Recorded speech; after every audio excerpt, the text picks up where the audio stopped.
Okay, lawn fans, you ready? So just a quick update on my lawn. I'm going to talk about my neighbor's lawn also. 10 days ago, I did a scalp on the front yard and a verticut. Why did I do that? Because my McLean was starting to cut lines into the front yard. I figured that it was too thick, it needed to be thinned out, and just a complete reset. Now, my issue with lines and my McLean is probably going to be different than 90% of the rest of you guys that are going to say my McLean does the same issue.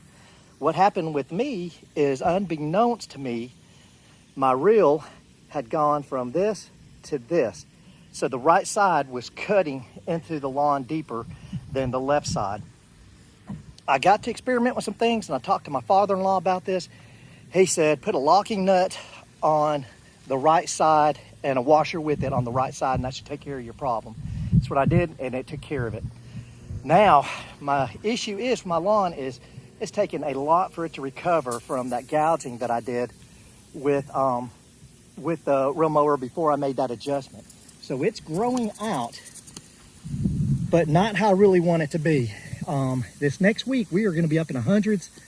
I am still going to continue syringing in the middle of the days and putting my water to the lawn.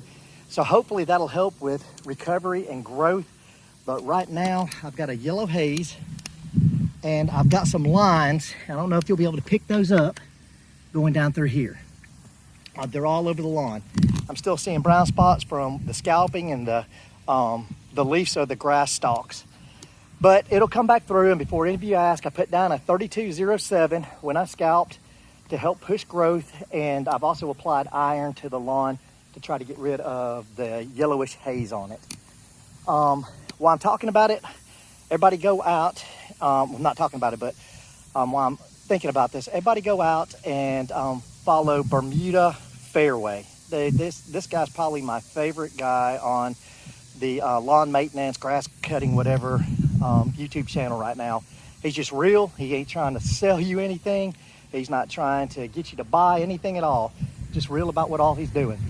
So with that being said, here is a rotary cut lawn. It's my neighbor's, and it is looking pretty damn good right now. For this time of year in the heat of the summer, he was having a problem with his mower leaving circle marks in his lawn.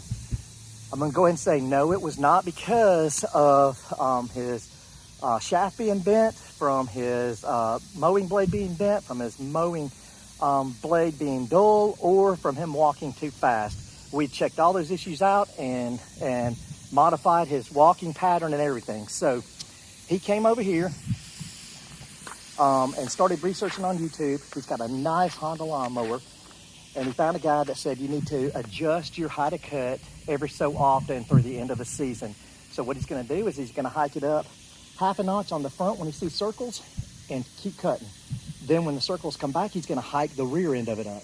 Then when the circles come back, he's going to hike the front end up. He knows at the end of the season he may end up at 4 inches, and he's completely satisfied with that, happy with that. He loves the way his lawn looks right now. And I got to agree, it's pretty green. He has a lawn company called Kim Pro up here in Northwest Georgia. If you're looking for a lawn company to treat your yard, they do a great job. But we also talked yesterday in a previous video. Right now is the perfect time to show you this. His tree canopy, see how thin that is right there where the shadow is right now? That's because of the branches on this tree right here. If we can trim those up, then that's going to push all this grass to fill in and not be so thin there. But so he's got a good strategy going on with his lawn right now. He is definitely dominating mine, and it looks really good.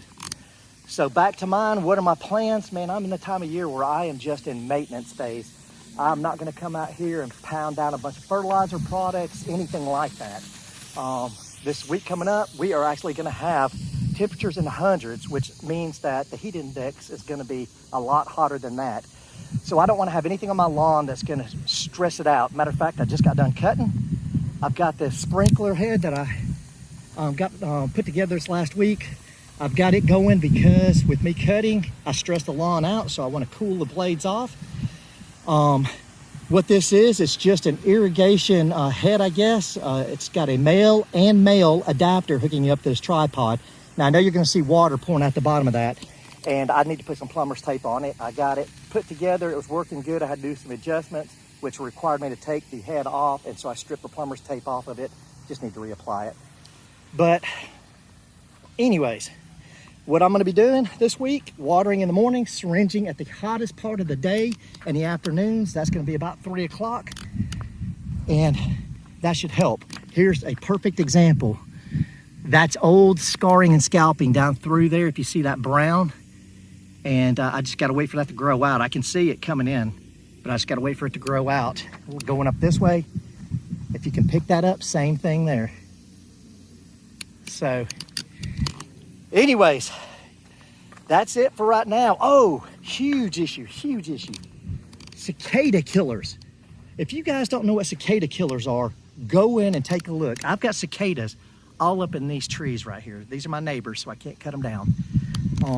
A cicada killer, they tunnel into your lawn, burrow a hole into it, and the hole will be anywhere from 1 inch to 1.5 inches round. So it looks almost like it could be a little chipmunk or something. And sometimes they leave dirt trailing out of their hole and they burrow into the ground. I put my arm all the way up to my elbow in one of these holes. They leave in the mornings, they stay gone, and then they come back in the evenings, and that's when you want to pour something down in the hole to kill them off. I had them, the reason why you're seeing the sand that long right there versus just a little hole is because they had an entrance and an exit hole that they'd done right through there.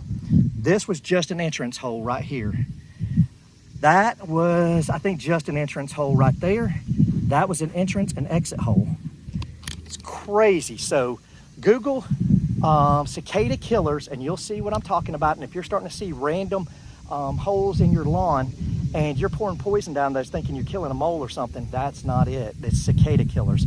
And velvet ants, the red ants that look like they have red velvet on them, those are the prey of cicada killers. So if you're seeing red ants around your lawn, do not kill those. If anything, don't pick them up, don't touch them because they'll zap you. But if you can, put them down in that cicada killer hole. That'll help you out a lot. But that's it. Bermuda Brian, out.